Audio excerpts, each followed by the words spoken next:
The thing about locked doors, I used to think locking a door meant the story was over. That once the latch clicked, and the deadbolt turned, whatever was outside stayed outside. It felt final, like drawing a line nothing could cross. I don't think that anymore. Now I check every door twice before I go to sleep. Sometimes 3 times, just to feel the handle sit exactly where it should. It's not a habit I picked up for no reason. It came from a moment I still replay in my head, usually late at night when the house is quiet. I remember standing in a dark hallway, not fully awake, just aware enough to know something was wrong. The door at the end of it had been closed. I was sure of that. I remember closing it. But when I looked, it wasn't. Not wide open, not enough to notice from a distance. Just a little more open than it should have been, like someone had touched it, tested it, and then left it there. I didn't hear anything. No footsteps, no voice, just that quiet, heavy feeling that I wasn't alone in the way I thought I was. There are a few moments in your life where something shifts, and you don't fully understand it until much later. That was one of them. I can't explain everything that happened after that, and honestly, I don't think I want to, but there are 3 separate times in my life where I learned the same thing. A locked door doesn't always mean you're safe. Sometimes it just means you haven't realized what's already close to you, and once you notice it, it's hard to ever feel completely alone again, even when everything looks normal around you. Story 1 setup. My first night alone in the rental house, I took the place because it was cheap and temporary. That's what I kept telling myself as I drove down the narrow road leading out of town. It wasn't far enough to feel completely isolated, but it was quiet in a way I wasn't used to. No nearby houses in sight, just stretches of open land and a few trees scattered unevenly along the roadside. The house itself looked older than I expected, but not abandoned, just worn in the way places get when they've been used for years without much change. The landlord had said everything worked, and for the most part, he was right. Inside, it was clean enough, a little dusty in the corners, but nothing that stood out. The front door stuck slightly when I closed it, like the frame had shifted over time. I had to push it a bit harder than expected to get it to latch properly. The back door had a second lock that looked newer than everything else, which I remember noticing but not thinking much about. And upstairs, one of the doors didn't close all the way unless I leaned into it and forced it shut. None of it felt strange at the time, just small quirks you expect from an older place. I unpacked a few things, set my bag down, and walked through the rooms once or twice, mostly out of habit. That's when I started noticing the little things. A chair in the kitchen angled slightly away from the table, like someone had just stood up from it. The basement door sitting cracked open, even though I was pretty sure I'd closed it earlier. And the porch light already on when I stepped outside, even though I didn't remember touching the switch. Each time, I paused, noticed it, and then moved on. There was always an easy explanation. I must have left it like that. I probably forgot. The house just had its own way of settling. By the time it got dark, I felt a little on edge, but I told myself it was just because I wasn't used to the silence. Every sound stood out more than it should have. I checked the doors, made sure everything was locked, and headed upstairs. Lying in bed, listening to the house shift and creaked around me, I remember feeling slightly embarrassed by how uncomfortable I was. It was just a house, and I was alone. That was all it was, or at least, that's what I thought. The house starts feeling occupied the first evening settled in slowly. The kind of quiet that doesn't feel real at first. I kept expecting background noise that never came. No distant traffic, no voices, nothing beyond the house itself. At first, it was almost peaceful. Then I started noticing the sounds. Not loud ones. Just the usual things you hear in any older place. Floorboards adjusting, pipes ticking behind the walls, a faint shifting somewhere above me. The kind of noises I would have ignored completely if I wasn't the only one there. But after a while, it didn't feel random anymore. I'd move from one room to another, and a few seconds later, something would settle or creak somewhere nearby. Not in a way I could point to exactly, just enough to make me pause and listen. It was subtle, but it started to feel like the house was reacting to where I was. I went into the kitchen to grab a glass of water and noticed one of the cabinets slightly open. Just a few inches. I stopped and stared at it for a second, trying to remember if I'd left it that way earlier. It must have. There wasn't any other explanation that made sense. I closed it and didn't think about it again. Later, while brushing my teeth upstairs, I cut something out of the corner of my eye. The hallway door. The one that never latched properly. Unless you forced it, it was closed, not just resting against the frame. Fully shut. I stood there for a moment, toothbrush still in my hand, trying to picture myself pushing it closed earlier. I couldn't remember doing that, but I also couldn't remember not doing it. It was one of those small gaps in memory you don't question too much. I told myself I probably did it without thinking. Before heading to bed, I went downstairs to check the front door one more time. I grabbed the handle, gave it a slight pull, and then noticed the deadbolt was already turned. I paused. I didn't remember locking it from the inside yet. I stood there longer than I should have, hands still resting against the door, going over it in my head. Maybe I locked it earlier and just forgot. That had to be it. Still, I felt the need to make noise, just to break the silence. I picked up something from the counter and let it drop louder than necessary. The sound echoed slightly through the house, then disappeared completely. "Hello," I said, half under my breath, like I wasn't serious about it.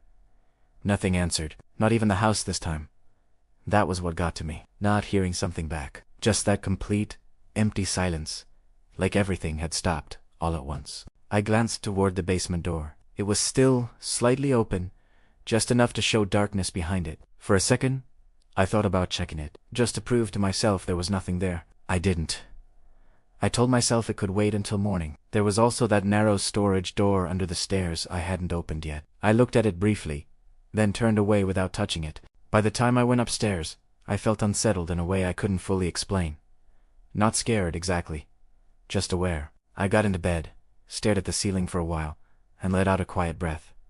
This is stupid, I muttered to myself. It was just the silence. That's all it was.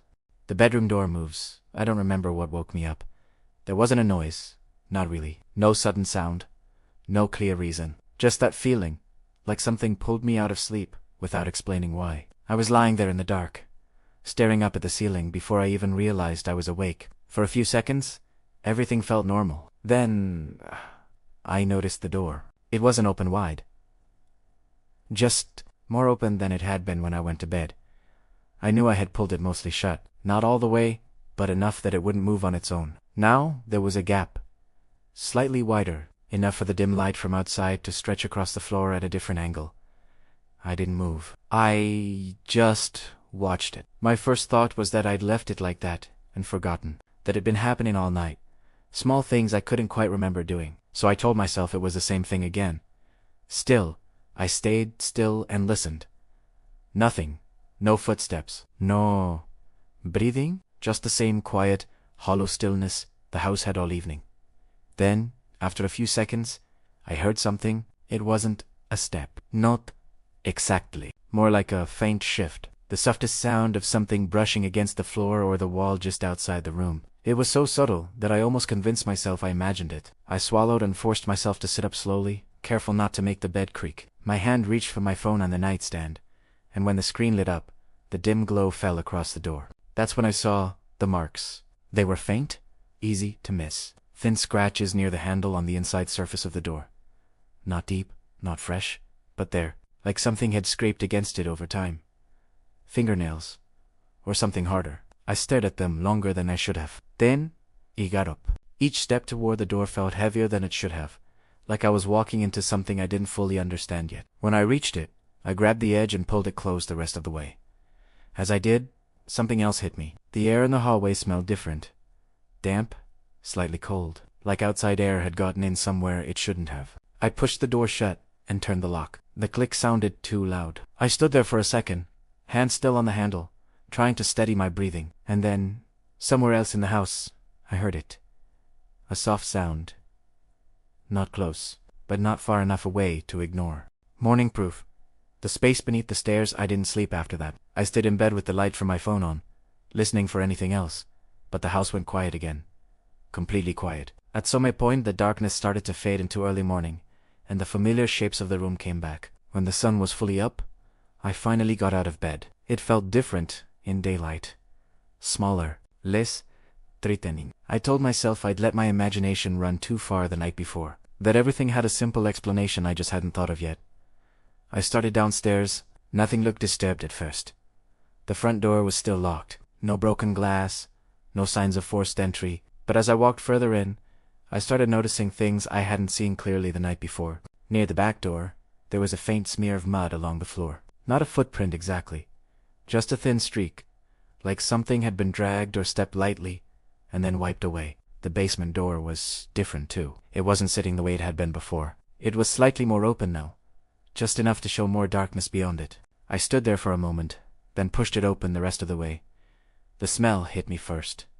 Faint, but unmistakable. Not just the usual damp air you'd expect from a basement. Something else mixed into it. Stale, like old clothes, or something that had been sitting too long. I moved slowly, checking corners, telling myself there was nothing there. Then I saw the space beneath the stairs. It was small, easy to overlook. I hadn't opened it the night before.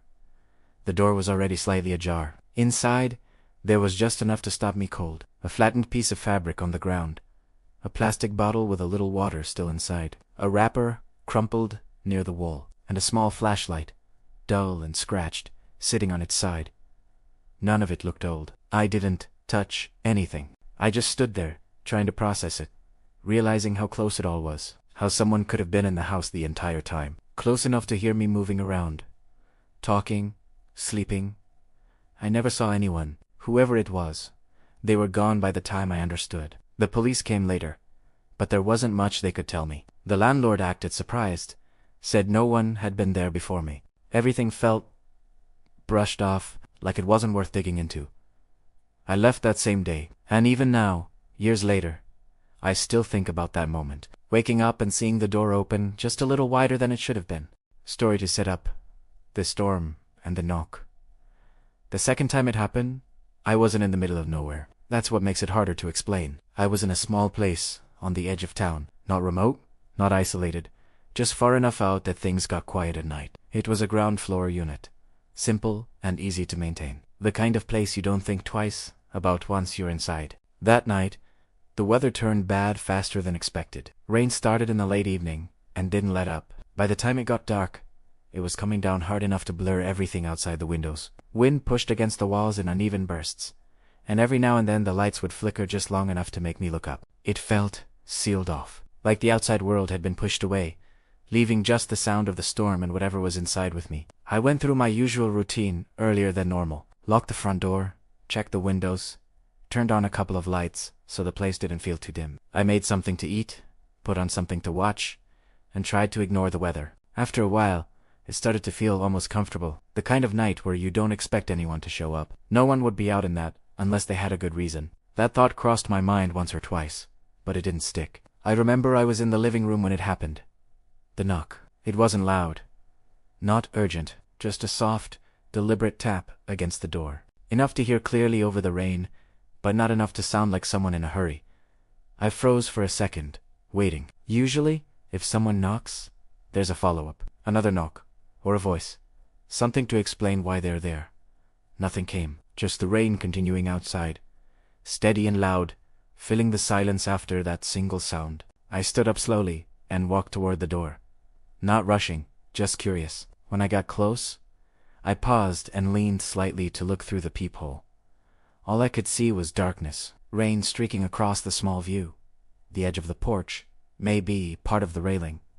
No clear shape, no face, no movement. I stayed there longer than I needed to, expecting something to change. Di vente. After a few seconds, I stepped back. Whoever it was hadn't knocked again. They hadn't said anything. I told myself it was probably nothing. Maybe someone tapped the door by mistake, or the wind knocked something loose. I waited another moment, then turned away. I decided not to answer. At that point, I wasn't scared, just a little annoyed, and more curious than I should have been. The voice outside knows too much, I had just said back down when I heard it again. Not a knock this time, a voice. It came through the door clearly enough to understand, but soft enough that I had to focus on it. Calm/almost casual. Hey, I think you forgot something. I didn't move. There was something about the way it was said that didn't match the situation. It wasn't urgent, not rushed, not even annoyed. It sounded like someone speaking to me like they already knew me, like I was expected to respond. I stayed quiet, listening. Can you open the door for a second? Same tone. Steady. Controlled. That was when I noticed it. It wasn't that I recognized the voice. I didn't. But there was something familiar about the way it spoke. Not the sound itself, but the assumption behind it. Like it already knew I was there. Like it knew I would hear it. I stepped closer to the door again, keeping a bit more distance this time. Who is it?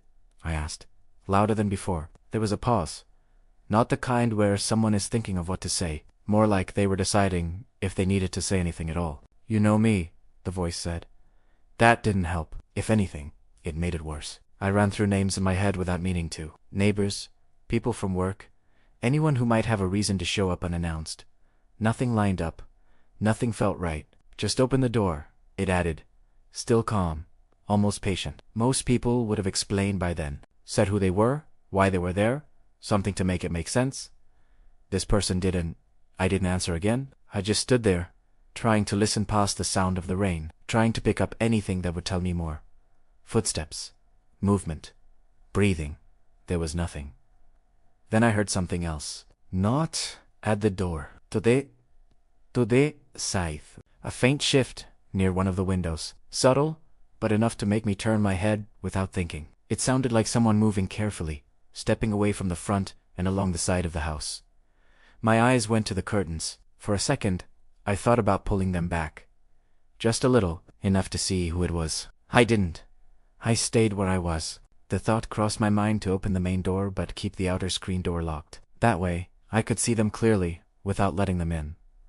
I didn't do that either. Instead, I just listened. A few seconds later, the voice came back. Closer to the side now. You're making this harder than it needs to be.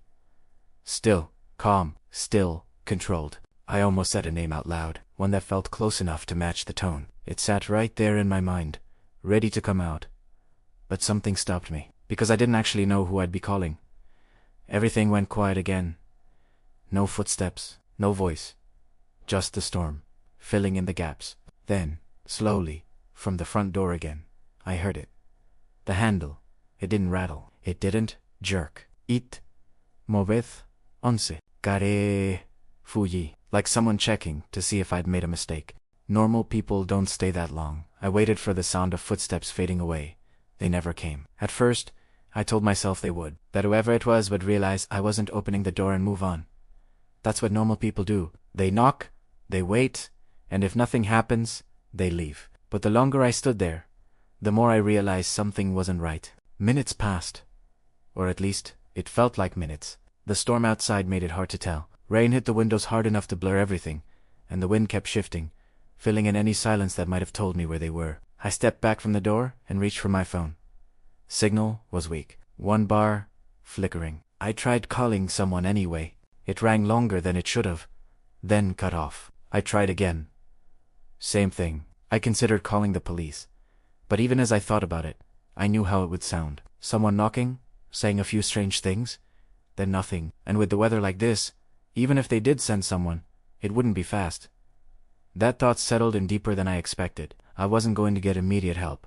I moved through the house slowly, checking the windows without getting too close. The porch light flickered once, then went out completely, leaving the front of the house in shadow. That made everything worse. Now I couldn't even pretend I'd see them clearly if they came back to the door. I made my way toward the side entrance and stopped a few feet short of it. There, on the concrete just outside, I saw it. A footprint. Wet, faint, but fresh enough that the edges hadn't dried yet. It wasn't there earlier. I stared at it longer than I should have, trying to judge the size, the direction, anything that would make it feel less random. Then something tapped against the glass. Not the window near the door. Another one, further down the wall. Just the light, almost absent-minded tap, like someone testing to see if I was paying attention. I froze. That was when it hit me. All the lights inside were on. Anyone outside would know exactly where I was, which rooms I'd been in, where I'd stopped moving. I felt stupid for not realizing it sooner. One by one, I started turning them off.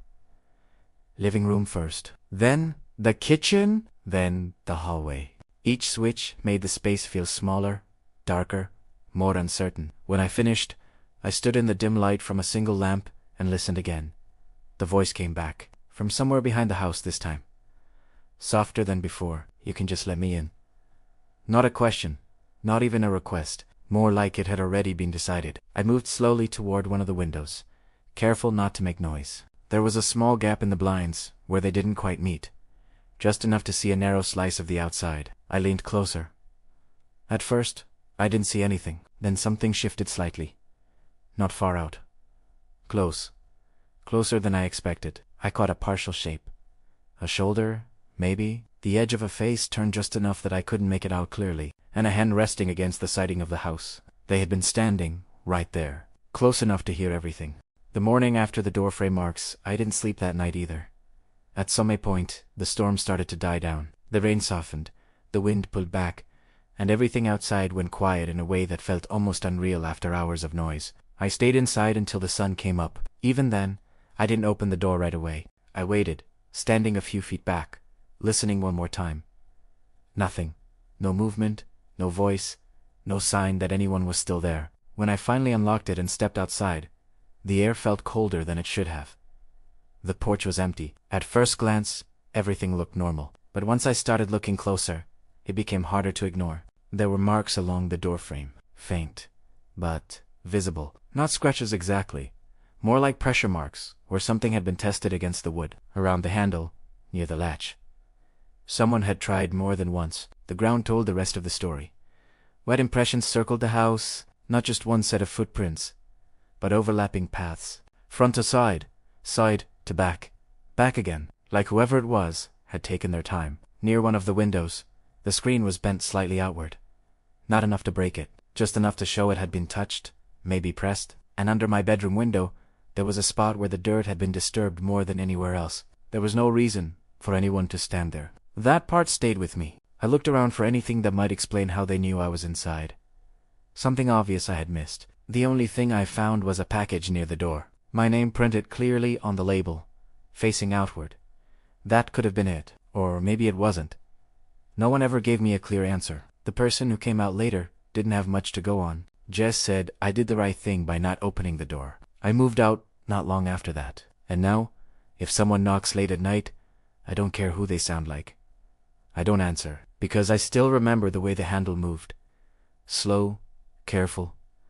Not like someone trying to get in, like someone checking if I'd already let them. Story 3 set up the roadside motel at the edge of nowhere. The third time it happened, I wasn't at home. I was driving late, trying to cover more distance than I probably should have. The highway stretched out in long, empty lines, broken only by the occasional truck passing in the opposite direction. It was one of those drives where everything starts to blur together after a while, and you stop noticing how far you've gone. I hadn't planned on stopping, but the fatigue caught up to me faster than I expected. The motel I found wasn't hidden or abandoned. It sat just off the road, lit by a few overhead lights that buzzed faintly in the night air. There were a handful of cars parked outside, spaced far enough apart that it didn't feel crowded, but not empty either. Normal. That was the word I kept using in my head. Inside, the front desk was barely staffed. Someone handed me a key without much conversation, like they'd done it 100 times that night already. I didn't ask questions, and they didn't offer anything beyond the room number. The room itself was simple. Clean in a stripped-down way. Bed, table, small bathroom, everything in its place. Nothing extra. It looked like every other roadside motel room I'd stayed in before.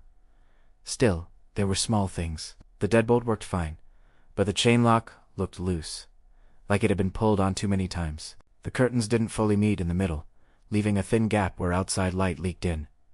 And the door, the inside edge of it, had faint scrape marks near the latch, worn into the wood over time. I noticed them, but didn't think much about it. The rooms on either side of mine had cars parked outside, which meant they were probably occupied. But I didn't hear anything through the walls. No voices, no TV, nothing.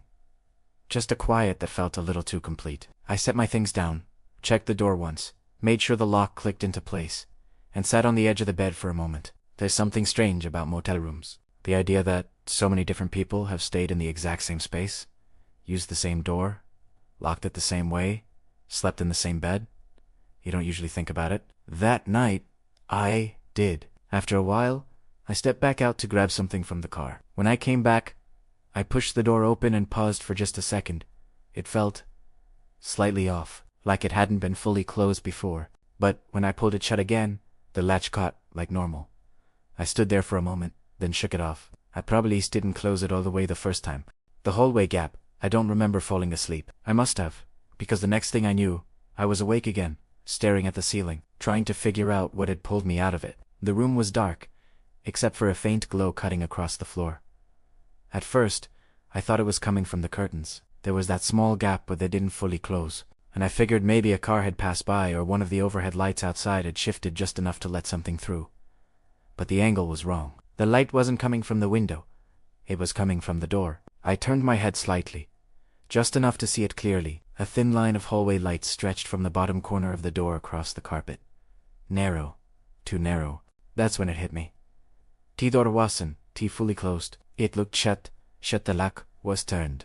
I remembered doing that, but the latch, it must not have caught completely. The door was sitting just slightly open, held in place by friction more than anything else.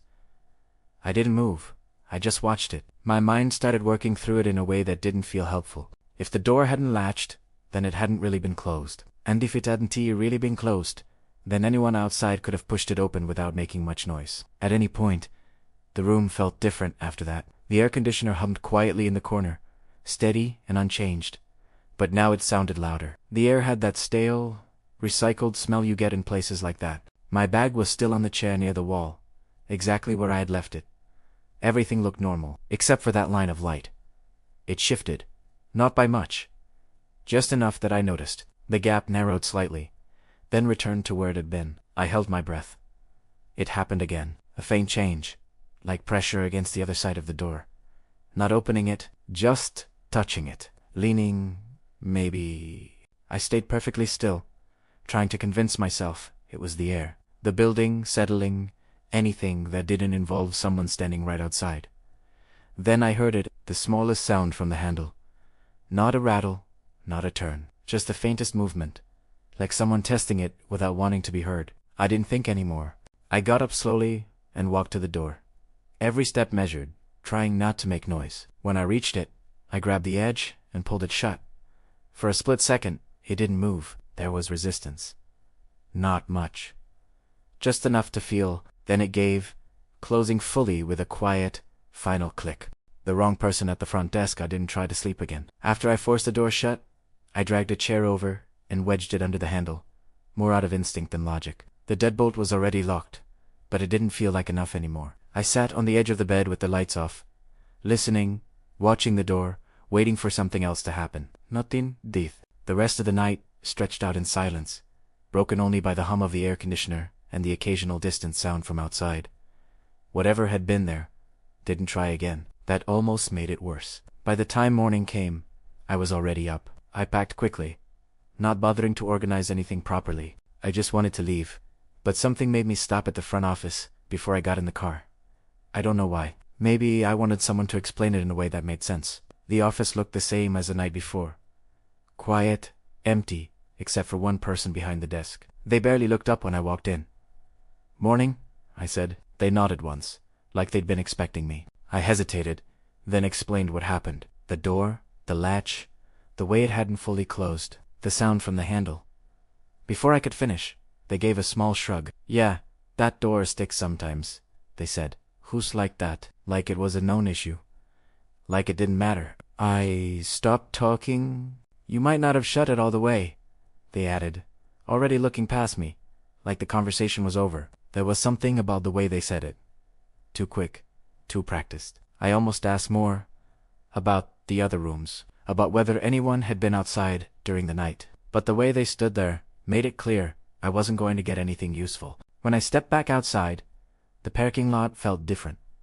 There were fewer cars. I could have sworn there were more the night before. One of the rooms near mine had its door open now, completely empty inside. No bags, no signs anyone had stayed there at all. I glanced toward the office again and noticed the security camera mounted above the door. It was angled too high, pointed at nothing. There was a side door next to it, leading into what looked like a staff area. It was slightly open, just enough to show darkness beyond it. I stood there for a second, considering going back in, asking more, pushing for answers. I didn't. Instead, I went back to my room to grab the last of my things. As I loaded everything into the car, I took one last look inside. That's when I saw it, near the bottom edge of the door, on the inside. A faint mark. Not deep, not obvious, but enough to notice, like something wet had pressed there and then dried. I stared at it for a second too long before I closed the door behind me. Closing reflection. Why I still check every door twice. I don't have a clean explanation for any of it. 3 different places.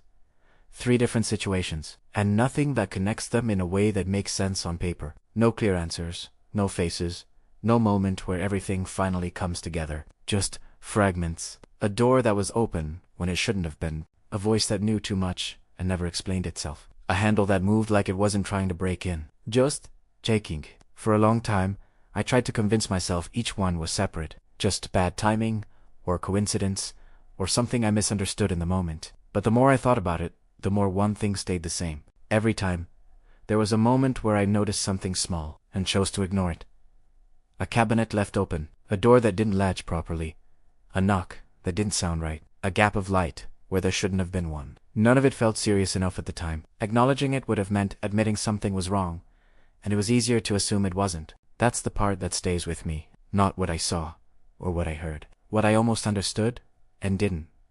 Because whatever was out there in those moments, it didn't rush, it didn't force anything. It juste tested the boundary, watched for a mistake, and that's what changed the way I think about doors. Locking them doesn't mean the story is over. It just means you're hoping nothing is close enough to try. I still check every lock before I go to bed, sometimes more than once. Not because I expect to find something wrong, but because I remember what it felt like to realize something already was. And sometimes, I still wake up in the middle of the night. Not because I heard anything, but because I didn't.